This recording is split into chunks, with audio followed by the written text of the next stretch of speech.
Okay, here we are. So, I realized as I was doing promotion for this topic that it's a little like I have to add more context. Otherwise, it might feel like a bummer, right? Because like let's talk about failure. I'm like, okay, this isn't a YouTuber apology video. This isn't a parody of a YouTuber apology video. This is me thinking about what are some things that are interesting to talk about in TTRPGs that I have ideas and opinions about. And then I also saw some stuff over the last few days or week or so talking about failure. And I've been thinking about failure as it applies to RPGs and what I want from Genrenauts, from the Genrenauts game that I'm making, and things like that. So that's more or less where I'm coming from in terms of how I'm going to be thinking about things. So the branding the framing that I came to when I was doing the like we're live tweets was design and GMing ideas to make failure in TTRPGs an additive part of the game and not a bummer. And I think there are going to be some times when failure can be a bummer regardless.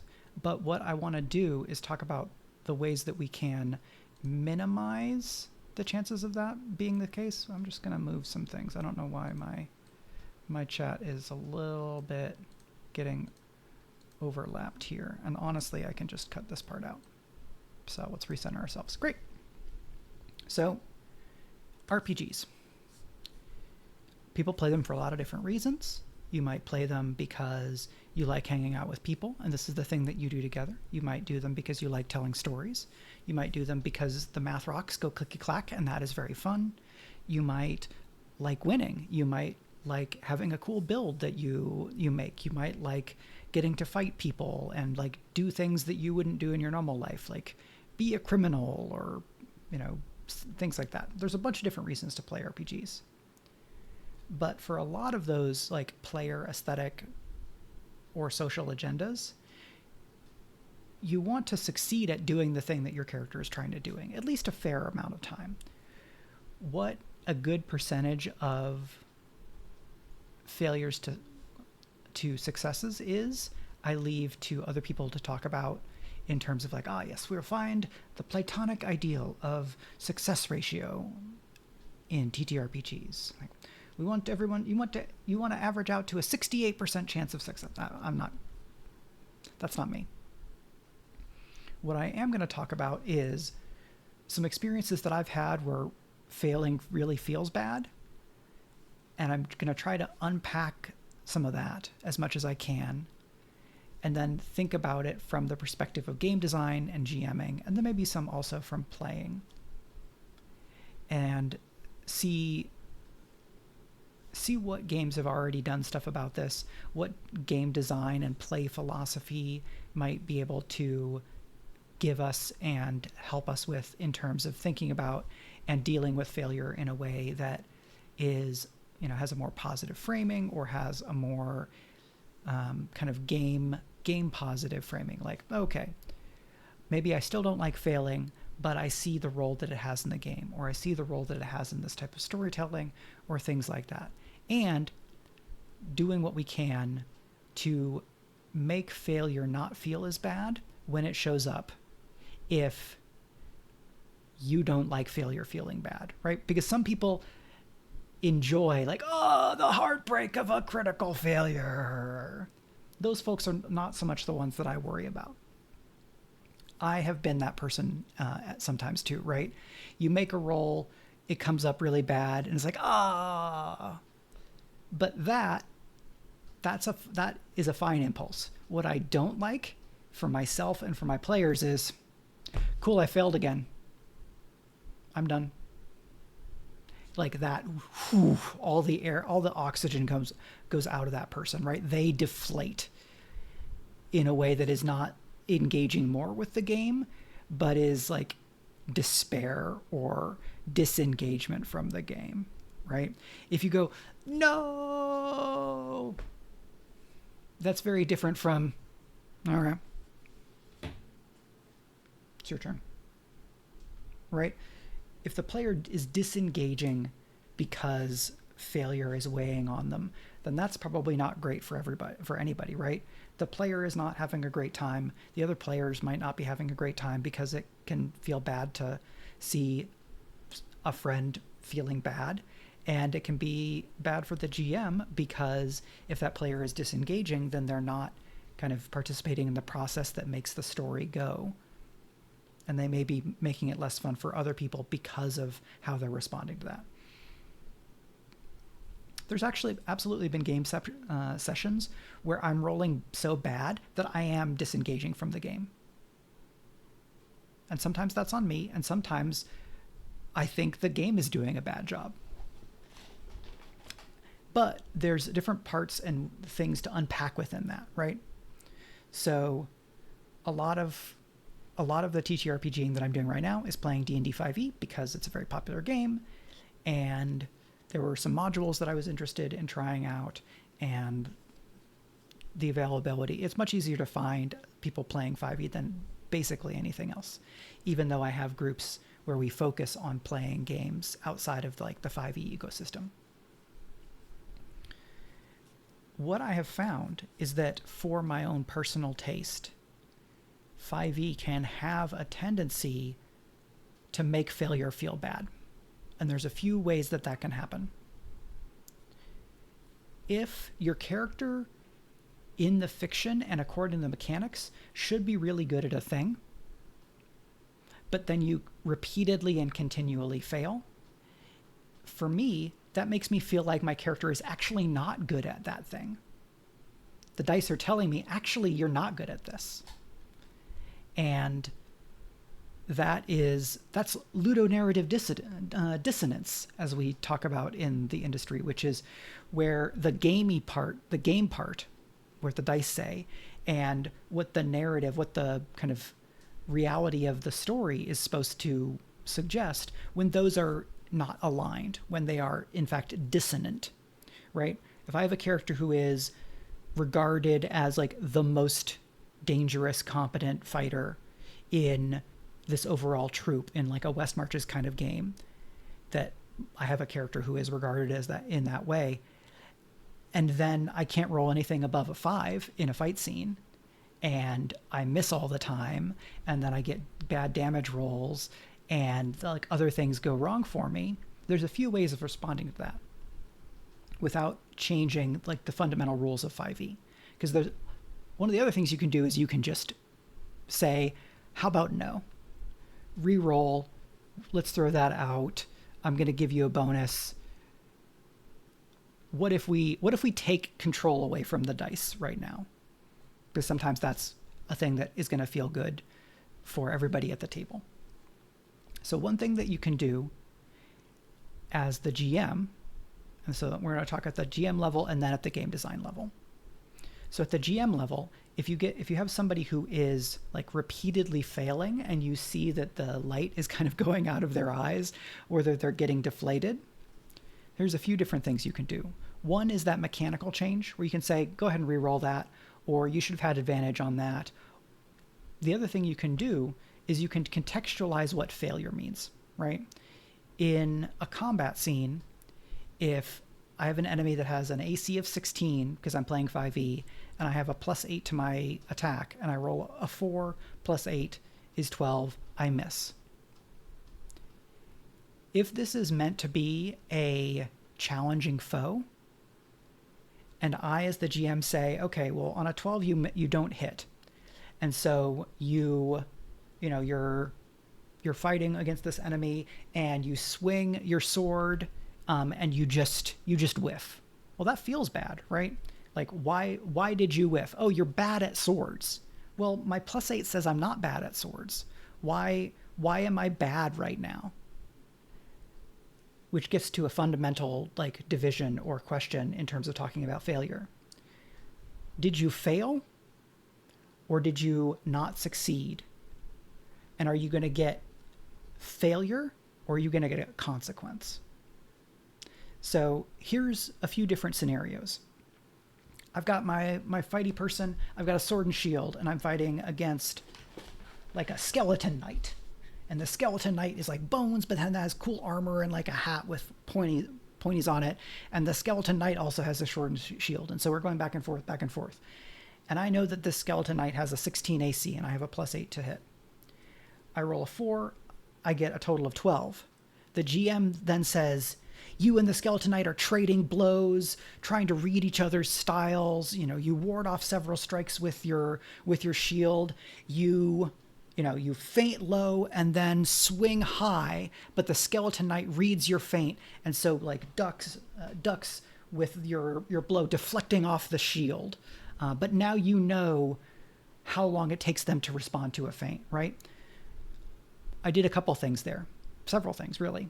One, I described interesting stuff is happening, right? You are fighting this skeleton knight. You are both being competent fighty people. If the player said, well, just as flavor, well, I'm going to feint low and then attack high. Great. Then the player is adding to the fiction. If I'm the GM describing the feint, the low high, that's probably also fine. I try to not override the fiction that a player has given for when their character is doing something right. If they say they do a feint and then I describe something that's not a feint, then I'm kind of invalidating the fiction that they're adding. And unless I need to keep the world, to keep the kind of story coherent, I try not to do that. So you attack, you don't get the result you wanted. You're still doing a cool technique by doing this feint and then trying to kind of take a good shot. I'm then explaining why you didn't succeed, even though you did the best thing that you could have, right? You made a smart plan, you did a cool thing, but it didn't give you what you wanted. I do that by describing the skeleton knight's skill as in a positive way, rather than denigrating the player character's skill. So denigrating the player character's skill is you're fighting the skeleton knight and you swing wide, totally missing. Well, why did I swing wide? One thing you can do there is you can describe an external circumstance undermining your attempt, right? You try to feint low and then swing high, but as you're swinging, one of the other skeletons gets knocked into you and you're thrown off balance. And so your blow kind of just glances off of the skeleton knight's shield. If it was already established that one of the other characters or somebody else was fighting another skeleton that's right next to that player character, then the failure can be not as a result of the player character's incompetence, but because of a circumstance that was outside of their control, right? The skeleton got pushed into you and it threw you off. This can be applied outside of combat in any number of other situations. This kind of advice is stuff that you will see in a Powered by the Apocalypse game sometimes, and I know is in Blades in the Dark. Because in Blades in the Dark, the book says, treat your characters like they are competent scoundrels, because that's who you're playing. Assume that they are skilled. And when things go wrong for them, think about ways that there could be external complications or circumstances could be outside of their control that lead to the bad result, instead of saying, okay, your master intrusion, thief, you're trying to pick the lock on this safe and you just can't because you got a failure.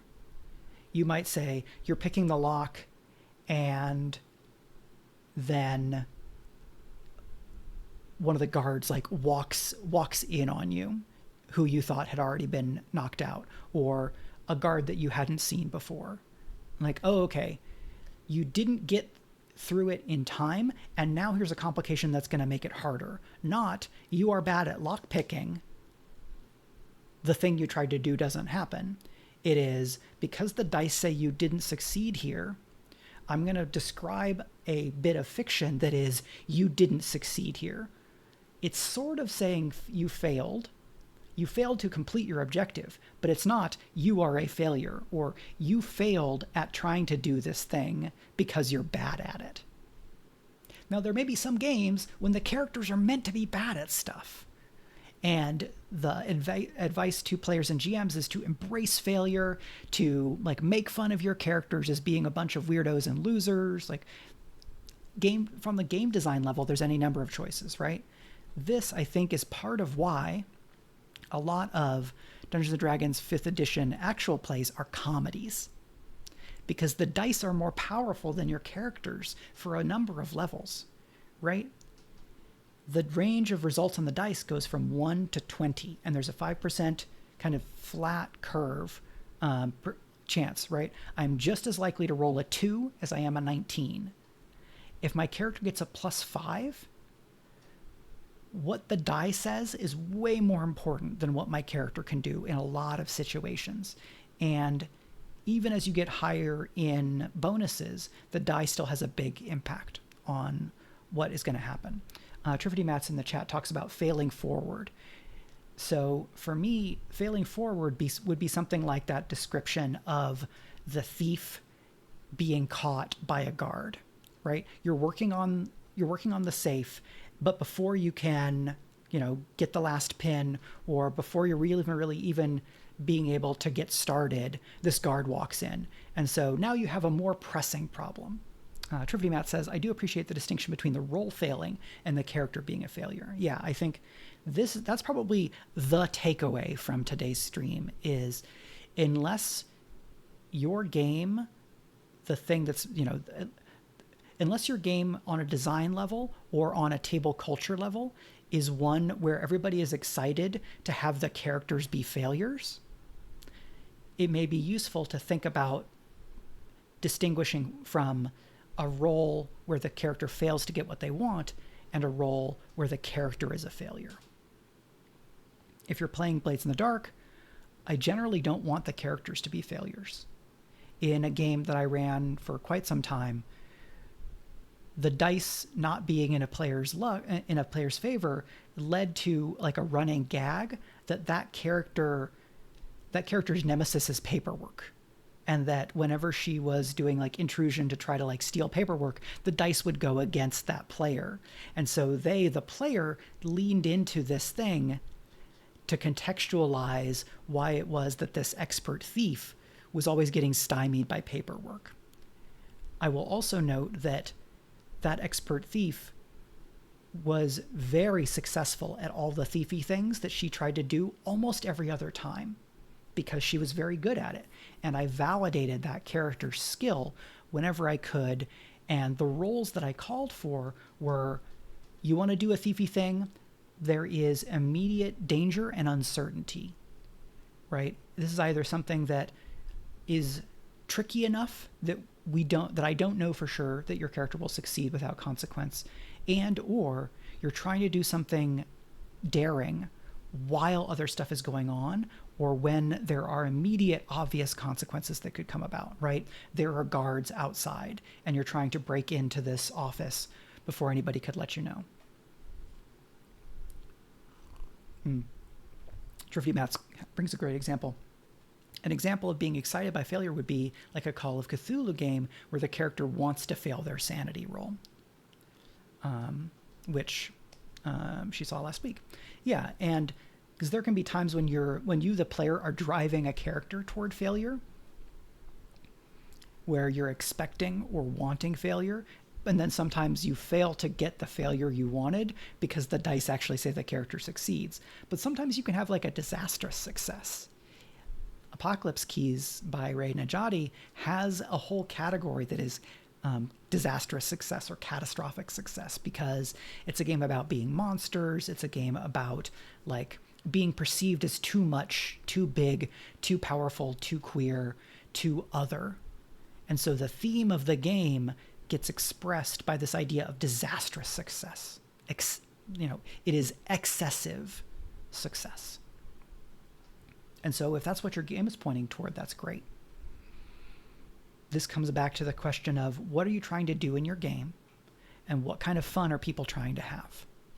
If I'm playing in a D&D 5e game where our tone is like dark fantasy action adventure, there are major dangers, there's a notable chance of failure and death, and I have a character who on paper is supposed to be really good at a thing, but then in a scene I am consistently failing when I should have like a 70+% chance of success based on what I need on the die, that feels bad. If it's okay, cool, I'm playing a fighter, and so at this level I get 2 attacks, and I am using 2-weapon fighting, so I'm going to get 3 attacks here. Cool. That's a 2 for a 12. That's a miss. Okay, yeah. That's a 5 for a 15. No, that's a failure. Okay, yeah. Offhand attack. That's a 4, which I know also fails. I'm done. Right? So my fighter, who's like using 2, I don't know, sabers or 2 falchions or something, is like and attacking. Unless there is fiction to fill in and contextualize that, the fiction I might fill in my head is whiff, whiff, whiff. And then I feel bad about my character, because my internal idea of the character is of someone who can do this thing. Not that a character is always going to hit every time, right? If you make 3 attacks in a turn, hitting with all 3 feels great. Hitting with all 3 and getting a critical, extra great. Hitting with 2 and missing 1 still feels pretty good. Hitting with 1 and missing with 2, well, I mean, at least I didn't miss every time. Missing all 3 times, especially against an enemy that you should hit on even odds or better, that for me frequently feels bad, and I think it can feel bad for a lot of players. The challenge in 5e can be exacerbated, or the challenge for something like this in any number of games where you do a lot of combat and combat can last a while, is if my turn was approximately 60 seconds total, where I say, all right, I'm going to do 3 attacks against this goblin that's in front of me, or 3 attacks against the skeleton knight. Actually, let's not do skeleton knight, because skeleton knight is like a more challenging foe. If there's skeleton knights and then like skeleton, I don't know, soldiers, just skeletons with no armor and they have like rusted weapons. If I take my scimitars to a skeleton warrior with no armor and I go whiff, whiff, whiff, why is that skeleton better at fighting than me right now? Right? I tried to attack it several times. I missed. My turn maybe takes a total of 60 seconds or less, and I did not meaningfully contribute to the fiction. I might, on my turn, when I'm doing my description, say, okay, I'm going to attack this skeleton warrior, and I'm just going to barrage it with these strikes, trying to shatter its bones.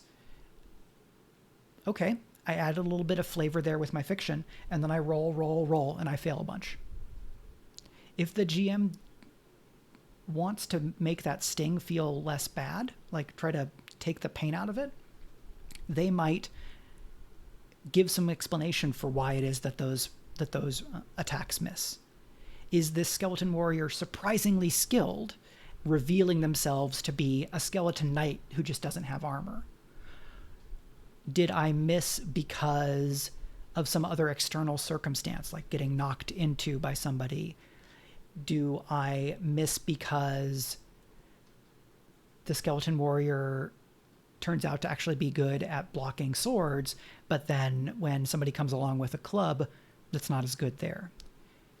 I find that in out-of-combat circumstances, it tends to be a little bit easier to explain why a roll failed without a character being a failure. But there's a lot of ways that you can do that in combat too, especially in a big, chaotic, multi-person combat, right? You were distracted by somebody's cry of pain, something knocked into you, as you're attacking the skeleton, your sword got like stuck in a rusty nick of the skeleton sword. And so, you attack here, your weapon gets stuck, and then you were expecting to be able to follow through with your other one, and kind of you get all tangled up and then have to like kick the skeleton back and pull your swords out. Well, kicking the skeleton back, unless you literally say they get moved on the board, that doesn't really change the game state in a mechanical fashion. But it does add some fiction that still has your character being in the story And it creates a little bit of what the story of that fight is, right? I was attacking the skeleton warrior and my sword got stuck in the skeleton warrior's like old busted rusted sword, and then like things got tangled up, and that's funny. And maybe that feels better than I'm just bad at this.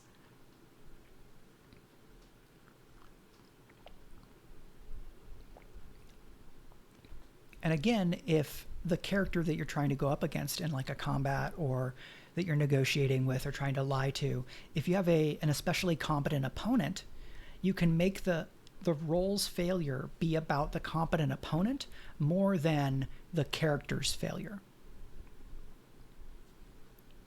More story-focused games in the last however many years, I'd have to go and do a real survey, but some more recent games that I'm seeing talk about a miss or a complication instead of a failure, right? If you're in a Blades game, if your roll is a 1 to 3, your highest die comes up a 1 to 3, then that is a complication and no success. Or it's called a miss, and you don't get what you want, and there's a complication. Sometimes when I have been playing, and sometimes when I have been GMing Forged in the Dark games, and it really makes sense to me. Hey, hi DM Mark J. Thank you for joining us, and thank you for the follow. Hope you are enjoying the chat. I might sometimes say, even on a miss, that the character gets what they're trying to do or accomplishes what they were trying to do, but then there's a big consequence. Or you start to accomplish what you're trying to do, but then there's a consequence. Sometimes a fun consequence is you succeed too much. Again, that disastrous success. In a Candela Obscura 2-shot that I ran a few months ago, like right after, or maybe 3 or so weeks after the Quick Start Guide came out in May, a character was trying to sway and convince like a company manager that he was in fact that guy's superior, right? I'm from the company. I've been sent here to clean up your act, because the investigators knew that something weird was going on at this mine. And the character rolled a mixed success. And so what I decided was that the consequence was not you don't succeed as much as you wanted. The consequence was you succeed, and now this boss guy is latching onto you like a life raft. And he's going to be keeping an eye on you and expecting a lot from you. He's bought the lie. You're trying to pull on him, and now he's taken that pull and like wrapped his arms around you again, like you're a life preserver. And that's a consequence. You got what you wanted, but not in the way that you wanted, because that character probably would have wanted for the guy to believe the lie, and then to give the player character autonomy, but access. If instead I say, well, your lie is believed, but now they're going to be paying attention to you a lot. That's a way that I can make a consequence feel like it is a result of incredible competency, as opposed to undermining a character's success. One of the things you can do in a Forged in the Dark game is limited success as a consequence. Most frequently seen on a mixed success, because if you roll a miss, generally you don't accomplish what you're trying to do. I very rarely, but sometimes, will have a character succeed or partially succeed on a miss, because for me, it's really important in that moment for the story to move forward in a way that is a consequence of and part of the character's success. Trifty Matt says, "Oh, good. Please help me understand this accounting discrepancy. I have paperwork right over here," right? So it's a little bit of narrative judo, right? Is that if somebody's pushing you, you pull them, and then they will maybe go farther than they were expecting. And that can be really fun, because it is TTRPG, yes, and character, like the player says, oh, well, I'm gonna sway and I'm gonna convince this mine owner, this boss guy, that I've been sent from the company to like deal with this situation. Okay, absolutely. He buys it and this and this and this. The and, however, here is a consequence. But it is additive to the fiction. Not only is this thing that we're trying to do true, here are additional things that are true that magnify the success, but it makes it more complicated for you, which can be very fun. So when I was making my notes today, I wrote down a few things just to have a few bullet points to move through, because I can speak extemporaneously about a lot of this stuff, but I wanted to have a few bullet points to kind of circle back to in a certain situation. This next one is a joke. And by a joke, I don't mean it's not real. I mean that it's very funny. And I wanted to point out the funniness because as a non-binary person, I really like non-binary result states. What do I mean by non-binary result states, aside from the gender joke? So in a lot of TTRPGs, especially across the first 30-something years of the industry, of like in the field of TTRPG game design, you had success and you had failure. Much more frequently now, we are seeing success with a cost, partial success, or disastrous success, where you succeed, but then there's a consequence that is directly a result of too much success. So in Powered by the Apocalypse games, kind of by default, if you're using the standard way that the system operates and not doing like a huge divergence, right? You're rolling 2d6, you're adding or subtracting numbers probably between your, subtracting 1 or 2 up through adding 3 or 4. The average result on 2d6 is a 7, right? 1, 2, 3, 4, 5, 6. With 2 dice, you're generally going to trend towards seeing a 3 and a 4. So 7 is the most common result. 6 and 8 are then the next most common result. If you roll 2d6 and have no bonus, pretty likely to get a 7 or an 8, a little bit less likely to get a 9, but there's a pretty good chunk of percentage chance that you're going to get a result somewhere in 7 to 9. In Powered by the Apocalypse games, 7 to 9 is the mixed result state. 6 or below is a miss or a failure. 7 to 9 is a mixed result. 10 plus is a clean hit, is one of the older terms, or success without complication. What that tends to do in Powered by the Apocalypse games is gives you that sense of failing forward and building momentum. You accomplished what you were trying to do, but maybe not perfectly. You did what you wanted, but there's pushback. You did what you wanted, but now the enemy makes a move. And instead of 0 things happening in the fiction, 2 things are happening in the fiction. The thing you wanted and the thing you didn't. If you get a 10, one or maybe one big thing with the magnitude of 2 things happens toward the direction that you wanted. When you get a miss, instead of nothing happens, a big thing happens that is a complication. In a game that has a binary pass-fail, frequently the fail is the thing you tried to do doesn't happen. And the thing that I am increasingly trying to avoid is GMing and designing situations in games where you can have a null state result. Null state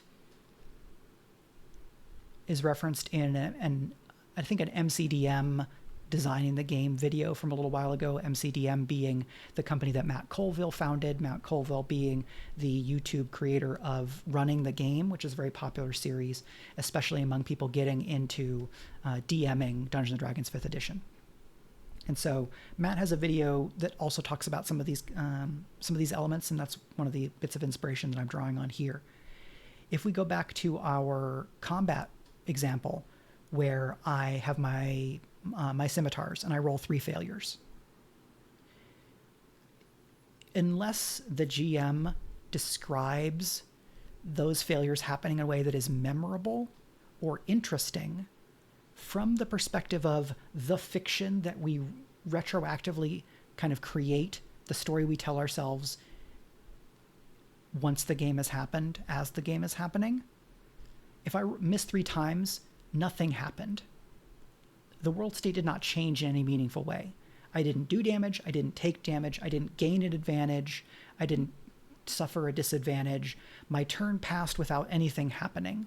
And that's bad for me, because I want things to happen, especially if I'm in a fight and I have people that I'm fighting alongside, and my turn came and went without me being able to contribute to the fight.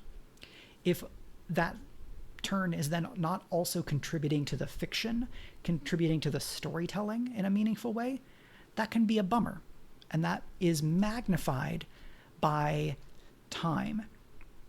So if we're in a big combat and there's 6 player characters, and then there's 3 big enemies and 3 minor enemies, that's 12 people in the fight. That's 12 turns per round. It might be that even if my turn took 60 seconds, rolling and checking, and then seeing if I have something to do with like a bonus action if this is 5e, I do something for 60 seconds, feel bad about it, and then I might not get to make a move or take a turn for another 20 minutes in a big fight, closer to 30, 40, 60 minutes.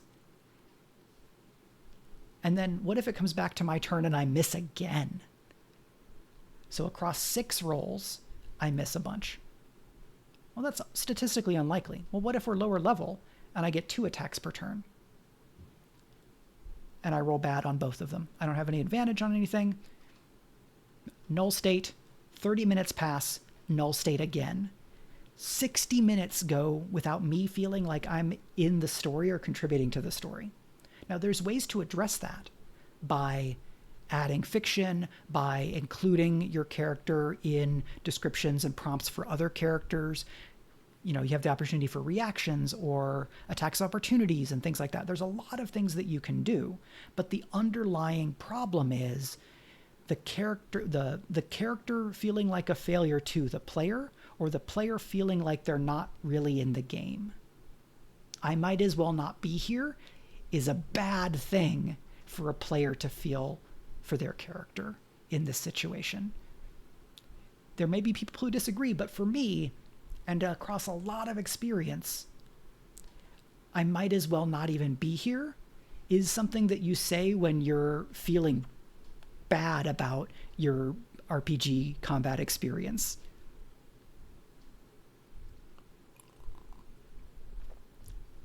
And so hence non-binary result states. By making it much more likely that you succeed with a complication, then it is likely that you just fail and nothing changes. The character gets to succeed some, but then there's a consequence. In a game where you have basically GM moves, and I'm trying to do something, okay, I am going to read a situation. In, I think Monster of the Week has that move. There is a read a situation type move in a number of different games in the Powered by the Apocalypse tradition. If I try to read a situation and go, okay, I've walked into this crime scene and I'm trying to identify, I'm trying to look for clues. And this is a crime scene where someone was killed. And I roll my kind of read a situation and I get a 5. And that is a miss. Just a complication. So one thing might be, you step into the room and you look around and it's just nothing is occurring to you. Like, okay, well then the fiction only advanced a really tiny bit. If instead it's, you walk into the room and your heart sinks because I, the GM, reveal that that not only is there somebody who has been murdered here, I'm revealing that the murder victim is somebody that you knew. And so the consequence is it turns out that this person that you cared about has been killed. That's a fairly extreme GM move. I might not want to do that unless I had previously put that character into peril and left it uncertain about what was going to happen. There are other GM moves that I could make. You know, you walk into the room and then a shadow kind of steps into the room behind you. The killer didn't leave and they were waiting for you and now they're here. DM Mark says, was in a D&D combat where the DM attacked our saving throws. My PC was stunned for 3 or 4 turns. I was so done with the game. Yeah.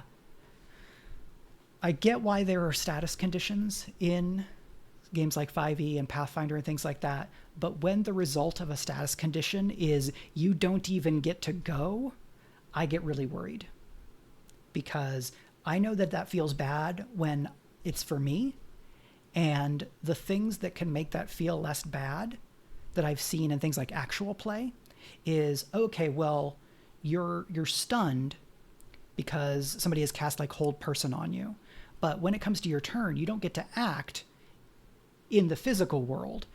And the GM might say, in your mindscape, you see that the dark wizard Kaflok has kind of lashed out with necrotic energy and wrapped a bony hand around you, kind of keeping you paralyzed. You're struggling and fighting and gritting your teeth. What does your character say to this like psionic magical projection of the dark wizard, right? I'm still giving that player a moment to perform and be their character and actively struggle against something, right? Then the player character can say, we've been chasing you across the moors and through the forest. Your reign of terror ends today. And you describe the character like flexing against the necrotic skeletal hand that is keeping them held with hold person. Or if it's something where you get to save at the end of your turn, you set it up with some fiction, and then you make it so that the roll answers a question that you have already raised in the fiction with a dramatization, right? That scene that I described just happens. The player character says, I flex against this, the skeletal hand, and I say, okay, great. You're going to make your save. It's a DC 14.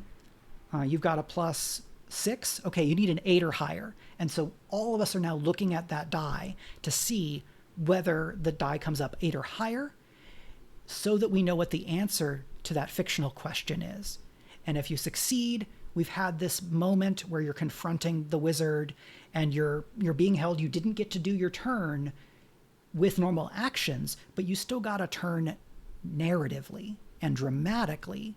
And then if you succeed, bursting free as we jump back to the real world, as and your character kind of flexes, throwing off this skeletal magical hold, we return to the kind of the fiction of the world where all the rest of the fight is, and we see the character doing this cool thing of throwing off that magical hold and readying themselves to get back into the fight. Okay, cool. We stayed with the mechanics. You didn't get an action, a bonus action, or anything else. You got a dramatic moment. The stakes of the roll were clear. You still got to do something on your turn mechanically. You rolled to see if the thing ended. So you were able to influence the game mechanically by trying to break free from this thing, and you got to add to the fiction in that moment. Does that make the fights last longer? Absolutely. Is that going to be way more emotionally satisfying for a lot of people? I think so. Even if your character does not break free of the whole person, you can still make them feel like they had a dramatic moment. Everything that came before, but instead of them breaking free, we have that beat in this kind of mental psionic realm where the character is struggling and, they flex against the skeletal hand, and then the dark wizard kind of flexes their will against you and holds the hand tight and says, "It will not be so easy this time. You may have your friends, but I have you," right? I give that player another moment, another interaction with the villain. And this doesn't have to be in a psionic realm, right? The dark wizard can be holding out a hand with hold person. Just got a delivery, so I'll be right back. But you give them that moment. I will be right back.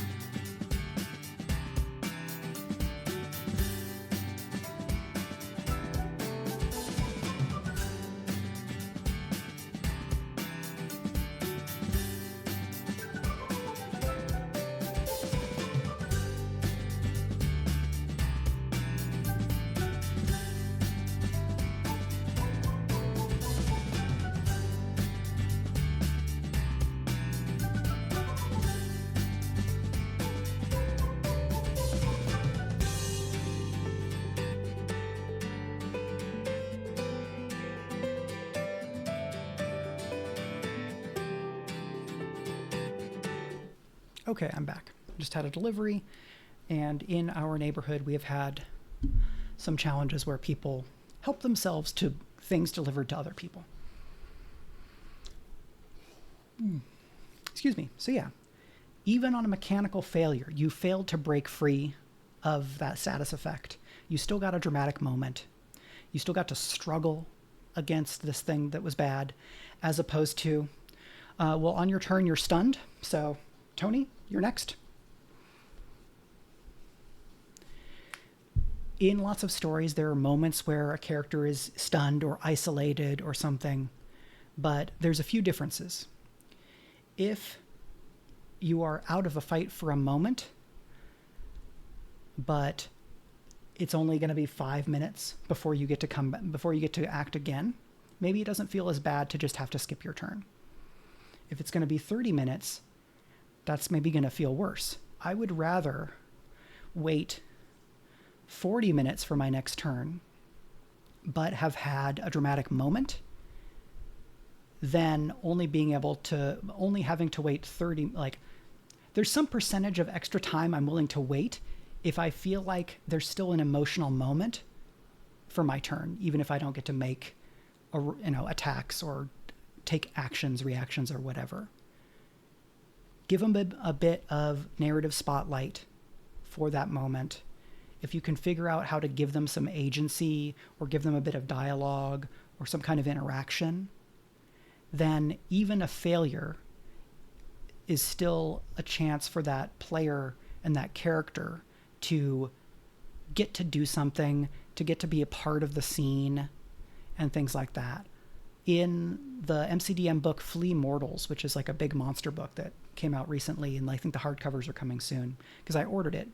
Even though I don't GM 5th edition very much, I like a lot of the game design ideas that the MCDM team puts together, and I like staying conversant with what's going on in like the 5e ecosystem because of playing and because it is like the most popular game, and it's the vernacular that a lot of people use.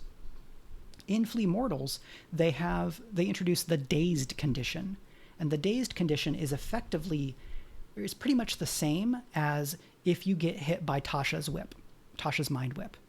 You can have an action, a bonus action, or a move on your turn, but only one of those three, when normally you get all three of them. And so somebody hits you with Tasha's mind whip, and we use that to kind of do another version of the scene that we just did, right?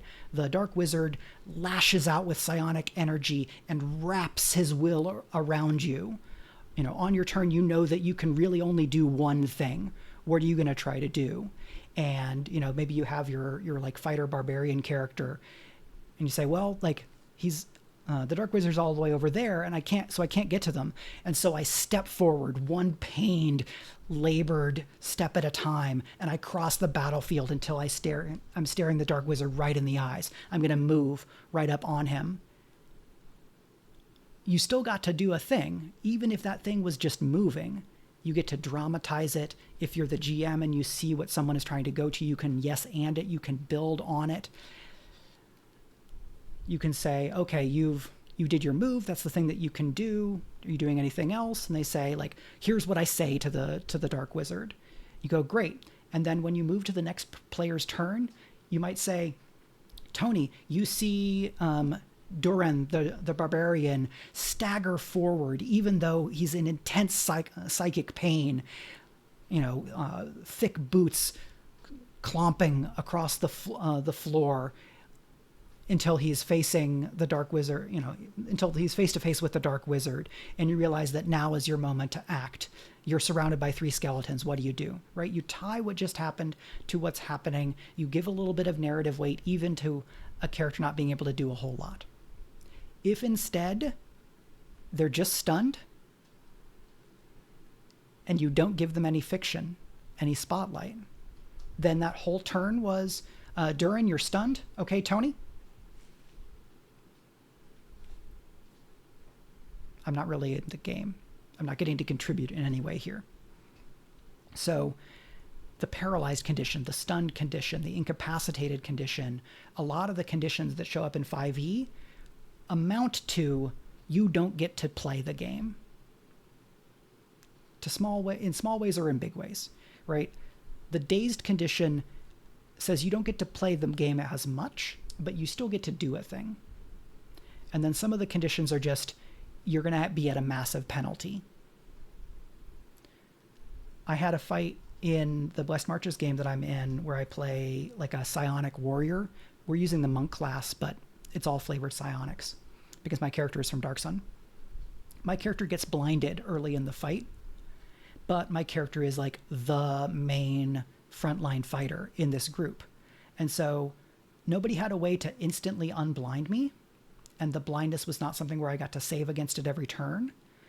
But what that meant was that the other player characters were all trying to do what they could to help me be able to still hit and get rid of these enemies, because they knew that my kind of damage dealing and number of attack capacity was a good way that we might be able to get through this fight. And so I had somebody, okay, this person does silvery barbs and they give me advantage, and then this person does like fairy fire to give me advantage on an attack against this enemy, and so I have disadvantage from being blinded, but I have advantage from them being in fairy fire, and then that cancels out. And maybe fairy fire wouldn't work because you have to be able to see them at all, and I was blinded, but whatever. This was if it was that, the GM was generous in the moment in letting some of these circumstances give me a bonus, so I wasn't just out of the fight.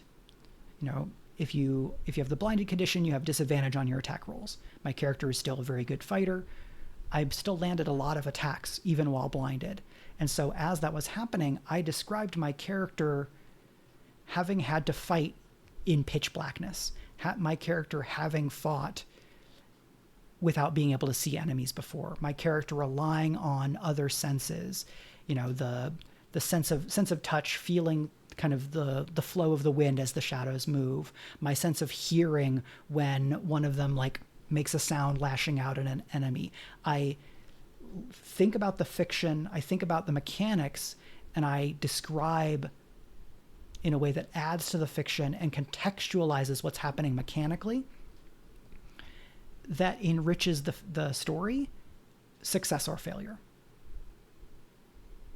Because if it's a failure, then the GM could say, you focus on your other senses, but the shadows have realized that you are still blinded, and so they move more gingerly, minimizing the amount of sound that they make, or one of them like scratches the wall next to them, drawing your attention away, making you think that they aren't where you think they are, right? A lot of these problems can be addressed by thinking about the fiction and adding to the fiction a little bit in a way that gives the player character something to do in the story without making a fool of them. Unless, of course, as previous, part of what you want from the game and everybody is bought into is your characters getting made fools of, or your characters getting to be doofuses, right? I did not want my character to be a doofus in that scene where my character gets blinded. And so the GM read the moment, read the mood of the scene, and worked with me even as I was getting all these disadvantages. I think that something like blinded or poisoned, stuff where it's like you get disadvantage or you get a penalty, but being really good at the thing means that even with a penalty, you still have a decent chance of success. That I don't mind as much as you just don't get a turn. Especially when you're in a bigger fight, or especially when it's a multi-turn thing, especially when there's no chance to roll to end it. Playing the monk class in this game, the thing the monk class has in 5th edition is Stunning Strike. It's like one of the most important class features because the stun condition is so powerful to inflict on an enemy. And I have said to the GM multiple times, like, hey, if you don't like your enemies being stunned and you want to talk about revisiting this class feature, I'm okay to do that because I know that it sucks to not get to go on your turn. There have been times when I have used Stunning Strike and stunned a boss enemy who was either out of legendary resistances or did not have legendary resistances because that's not how they were designed. there's a certain extent to which I want to, as the player, see the boss get to be their most terrifying, or get to do some boss stuff and then beat them, as opposed to, oh, well, I have this feature that lets me just turn the boss off, and then we get to keep beating on them. It's fun to stun an enemy or stagger an enemy and then take advantage that you've created. That can be really fun. But I wonder, in some of these circumstances, if we're looking at how games are designed in some ways, and then we're thinking about how we want to design games, what are the ways to contextualize the things you can do in a fight that can give you an advantage, while still letting the player characters or the non-player characters do the thing that they're good at and make the scene interesting? Sometimes a fight might become more interesting because a character is at a disadvantage, but they're still in the fight. And so that's a big difference for me. Okay. My other notes are avoid the null state, which we already talked about, calibrating failure to character skill and game tone. We've kind of already talked a little bit about that. And interesting description. Almost every point that I've made has included some discussion of interesting description. So now I'm going to talk about a few other game examples.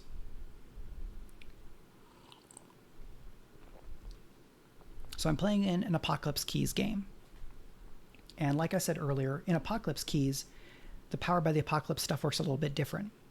In other games, 6 or lower is a fail, 7 to 9 is a success, 10 plus is 7 to 9 is a mixed result, mixed success, or success with a consequence, and 10 plus is a clean hit, full success, no bad. In Apocalypse Keys, 8 to 10 is a clean hit, success, no complications. 7 or lower is a failure, and 11 plus is a disastrous success.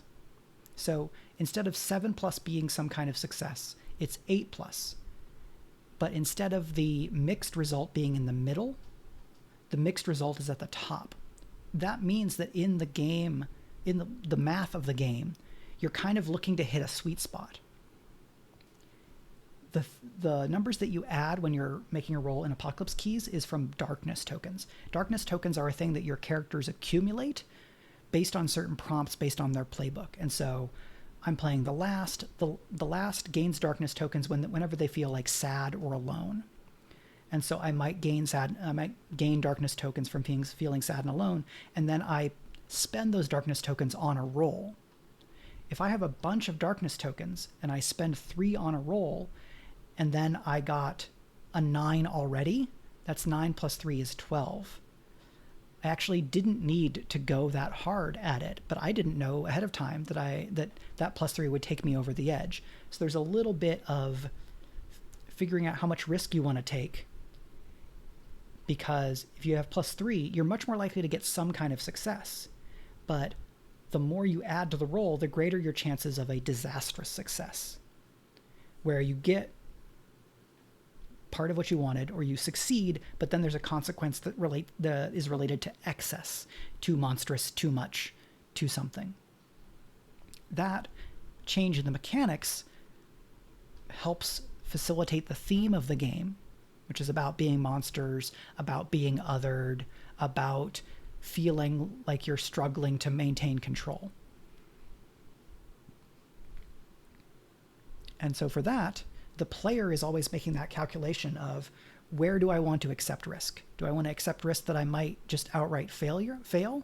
Or do I want to accept risk of a disastrous success, which might be worse sometimes in terms of the magnitude of the consequence, but I get some amount of success?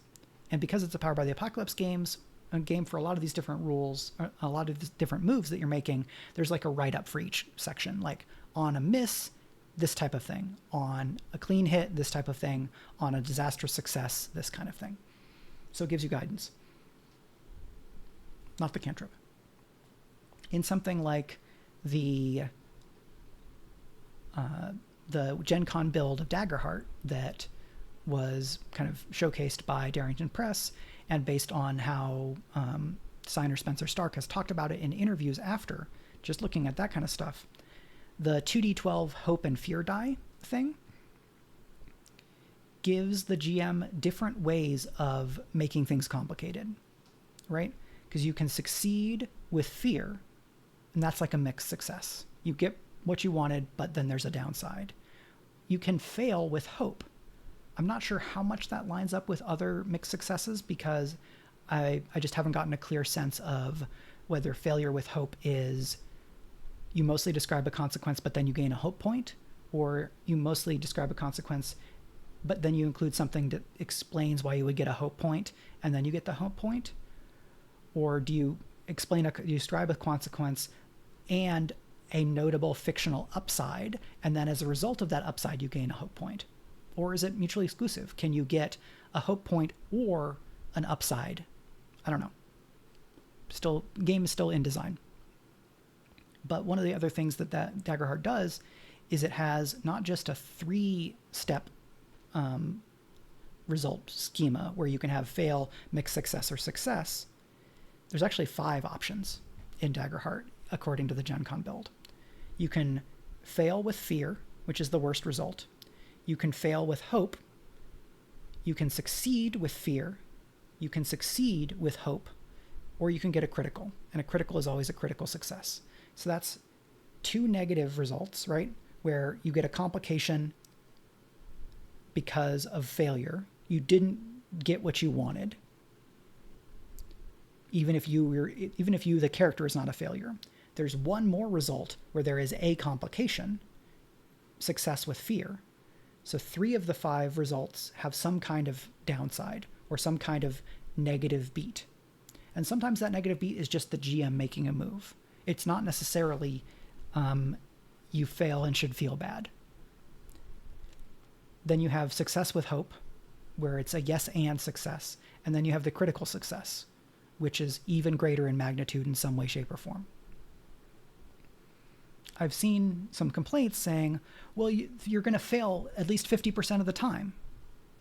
And I think in this case, that might be contextualized as someone who's not as familiar with or not bought in to the idea of separating failure from complication, and is worried that they're going to feel like they suck 50% of the time. The person's emotions are their own. I can't tell them you're wrong for feeling the way that you did in this situation, because we're talking about a game and not like, if someone was like, I feel hatred toward insert marginalized group, then I can say, yes, you're wrong to feel that. But this is not that thing. But based on what I've heard about Daggerheart, and certainly the way I would run it if I was just running like the Gen Con build, because the game's not done. If someone succeeds with fear, the complication may have nothing to do with what they've just done. That may just me reading the dice saying, you get what you wanted, we'll resolve that, and now the dice are telling me that I get to make a move. So it might be, instead of, let's see, if we're doing Daggerheart lockpicking, right? Going back to the lockpicking example, you succeed but with fear. I could describe you're working on the lock, you hear footsteps approaching, and you manage to pop the kind of the safe door open, just as you're covered in shadow and a guard steps into the door behind you. That character did not fail and make the guard come. That character succeeded at opening the safe, but there was a consequence. The guard showed up. And so there's a few different ways across different systems and just across GMing philosophies to take the sting out of failure and to make it not about the character being a failure, to try to undermine or kind of reduce the pain to the player of feeling like, they're bad at the game, or feeling like nothing that they try to do works, by identifying what that player's intent is, think about what's important to the character, and find the ways to tell the story that validates the character's skill or it validates the player's choice, but then also honestly manifests the complication that the mechanics say the role would have. In some games, this becomes harder than others, unless you're then happy to drift the game, right? If I ran D&D 5e, where every time a player character missed on their attack, I had an enemy attack, I would need to do a lot more changes to 5e because the game is not designed for that.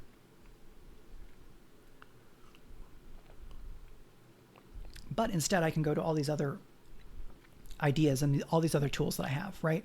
You can have extenuating circumstances. You get knocked into, like a skeleton knocks into you throwing your attack wide. I can highlight the skill of the opponent. You know, they're somehow able to stand up to your blistering fusillade of attacks. I don't know if fusillade is great for melee attacks, but it's the word that came to mind. Your barrage of attacks, right? And then I've said, you're good. Oh no, but they're also good. We've increased tension in a way that validates the skill of the player character. If I have a game where a miss does allow me to kind of narrate a complication, I can make that complication not be about what the character just did, or I can make it be a logical result of what the character just did, but not something that makes the character out to be bad at the thing they were trying to do, right? The guard may have walked down the hall to catch the thief because the guard heard the thief picking the lock. But if the thief knew that there was already a guard like in the hallway, then I can describe it as, you know that there's a guard, so you have to work fast. And, you know, you work as fast as you've ever gotten. You get pin, pin, pin, and the safe pops open just as the light from the hall is obscured. And the guard that you knew was there finally shows up. I'm validating the thief's awareness of the process and of the stakes. I'm introducing the complication, the guard is here, and validating the thief's skill in picking the safe lock. Ta-da! Is this always easy to do in the moment? No. Is it a skill you can train? Absolutely. It is a skill I have been working my best to train over the last few years, especially because I like these games like Powered by the Apocalypse systems and Forged in the Dark systems, where the characters in the game are presumed to be skilled or accomplished in at least some areas. One of the GM principles in this kind of broader tradition of narrative-focused games is be a fan of the characters. And I love being a fan of the characters and a fan of the players because the players are my collaborators. And when I GM, I am constantly delighted and surprised by the creative contributions of the people that I'm playing with. And it's one of the things I love the most about playing ttrpgs. And so those impulses are, I wouldn't say that they're necessarily natural to me, but they are things that I have embraced and that resonate emotionally with me in a really positive way. What I've been working on is being a fan of the character and keeping up the tension, raising the stakes, coming up with good complications that, while still validating a character's skill, twist the knife sometimes. And sometimes making a hard move does involve basically overriding what a character is trying to do, right? You're trying to do X, here's a hard move that's made. In the Court of Blades series, Valorword, that I run for Speculate, that is up for 4 awards at the New Jersey Web Fest next week, which I will be at. Very excited about that. In that game, we had a character who was like the main fencer, kind of go after a character. The GM, already knew that this foe, this NPC that the Bravo was going after, was a very dangerous opponent. And so to introduce just how dangerous that opponent was, I described that as the Bravo approached, he disarms you. And the player was like, what? That did what I wanted it to, which was flash a big warning sign that says, this guy is dangerous. Now, we ended up going back and editing some of that scene because I had forgotten a beat that I had to go and validate and didn't want to. Basically, if I had left that scene as just he disarms you, I would have been undermining the success of another character. And so I realized, okay, no, we're going to have to go back and edit that. So this is what he would have done, except that this is the situation he's in instead, and we go forward on the fiction from there. Because sometimes you forget things. But the way that I reacted in that moment was, well, I liked this cool moment of he disarms you, but I got the emotional result of it, even though we edited out of the final draft of the fiction, right? Because that part was retconned, but I was able to still communicate how scary that enemy was to the player and raise the emotional stakes of the scene, even though we didn't quote unquote use that take, is another way of thinking about it. And so I got what I wanted, basically.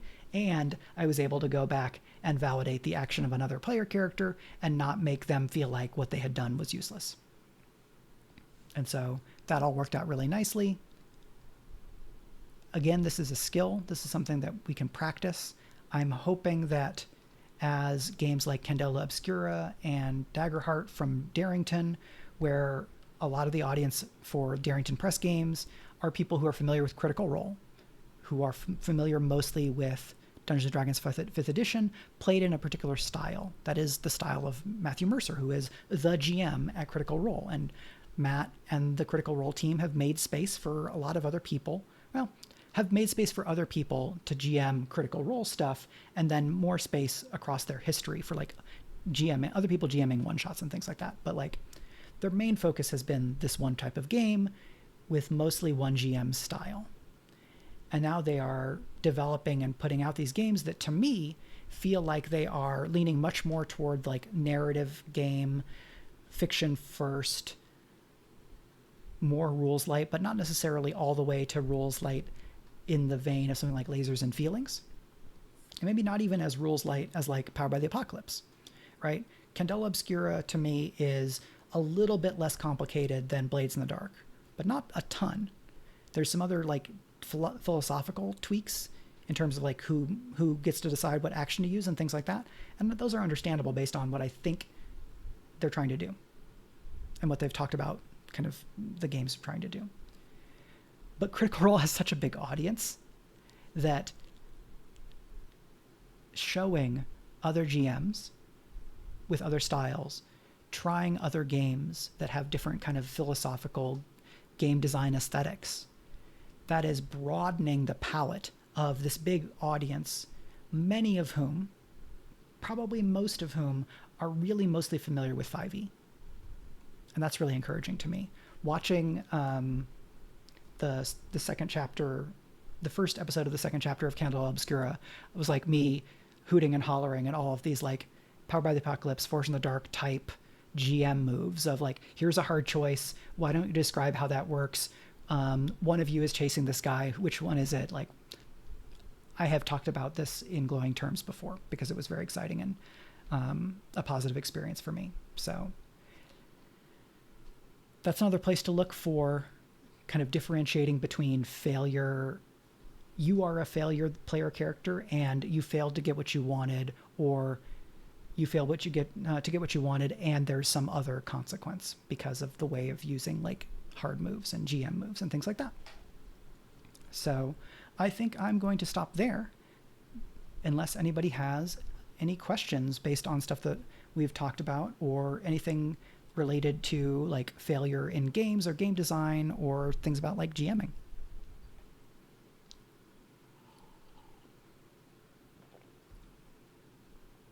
All right. While giving folks the chance to ask questions, exclamation point bio. So I'm Mike. I write as Michael R. Underwood. I am a science fiction fantasy author, podcaster, and game designer.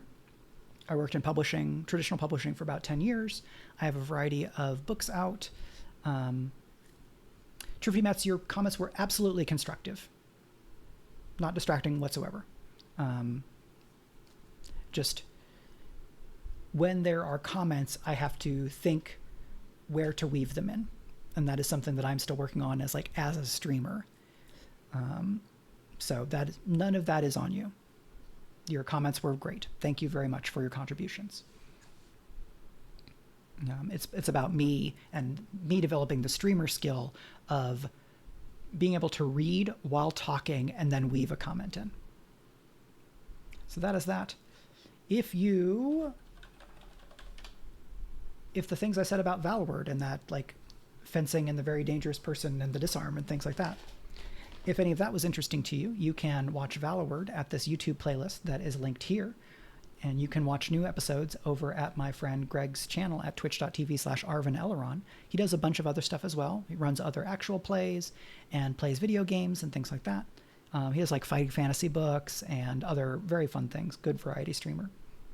So you can check out his stuff there. And then I need to add...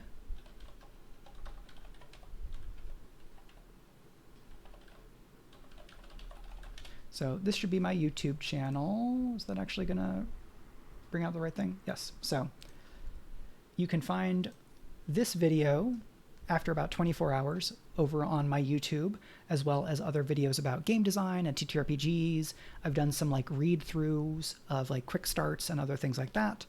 I'm going to probably keep on focusing more on ttrpgs than on video games, at least for a little while, just because of the video games that have come out and because of having a lot of things to say about ttrpgs and having had positive responses from people talking about stuff in that area.